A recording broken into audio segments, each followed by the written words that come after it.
You run your test suite, and it fails. You run it again without changing a single line of code, and it passes.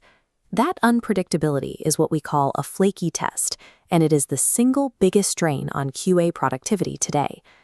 Writing automation scripts that rely on rigid timers is like building an assembly line that pauses arbitrarily. Eventually, gears misalign, components pile up, and the whole system ends up grinding to a halt. By the end of this session, we are going to build a Playwright script that never stalls. We'll set it up to automatically wait for elements to load, pull backend APIs intelligently, and verify visual layouts without breaking. To follow along, make sure you have Playwright installed and a blank test file open in your editor. Once we lock in these mechanics, you can permanently delete those manual sleep commands. We will replace rigid timers with dynamic checks, creating a test suite that is completely stable. In older testing frameworks, you had to write explicit commands to pause the test until a specific CSS selector loaded in the browser. It was tedious and incredibly prone to breaking.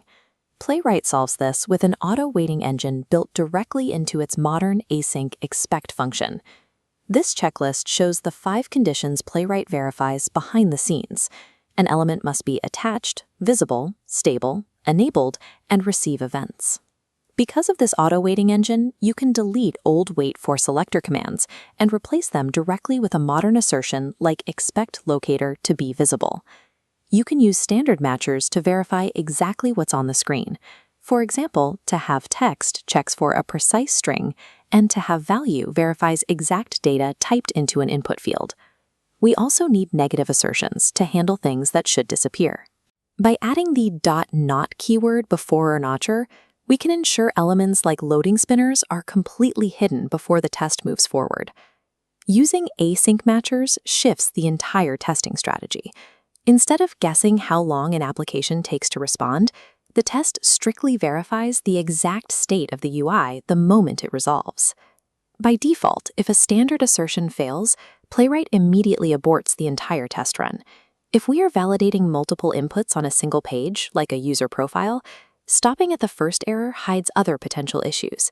To fix this, we swap our standard check for the expect.soft method. As seen in this terminal report, Playwright bundles UI failures together, letting us view 3 distinct field errors from a single test run. Of course, sometimes complex user interface elements legitimately take a while to render, which brings us to managing timeouts. It is best practice to configure a reasonable global assertion timeout, usually around 10 seconds, inside your playwright.config.ts file.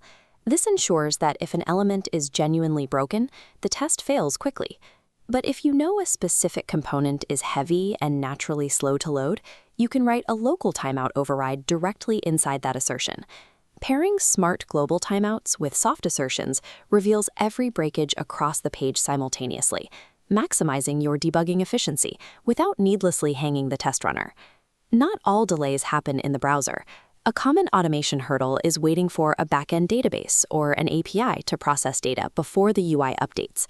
To handle this reliably, we introduce the expect.poll block. This dynamically fetches an external API status endpoint while the test runs. This timeline chart visualizes configuring custom polling intervals, checking the endpoint at increasing increments, first at 1 second, then 2, and then 5. Polling stops exactly when the target JSON success payload arrives, eliminating any unnecessary static wait times. External polling bridges the gap between front-end actions and back-end processing. It successfully decouples your test logic from strict UI rendering constraints. Step 4 is implementing visual regression testing, which we trigger by adding the toHaveScreenshot assertion to the very end of our script. The basic workflow is simple.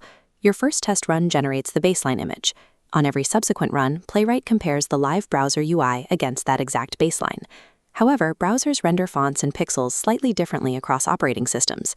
If we don't account for this, microscopic, unnoticeable pixel variations will make the visual tests brittle. To tolerate these minor variations, we apply a pixel difference threshold parameter to the assertion. This gives the test a strict mathematical margin of error. Look at this visual diff interface showing an intentional button color change. We can deliberately update the baselines using the --update snapshots terminal command. Combining precise visual checks with strict threshold limits catches actual visual bugs, securing your layout's integrity without sacrificing test stability. Let's run a top-to-bottom execution of the newly built automation script. Notice the seamless flow. The script auto-waits for DOM elements, pulls PIs for data, bundles any soft errors, and validates the screenshots, entirely without hesitation or static pauses.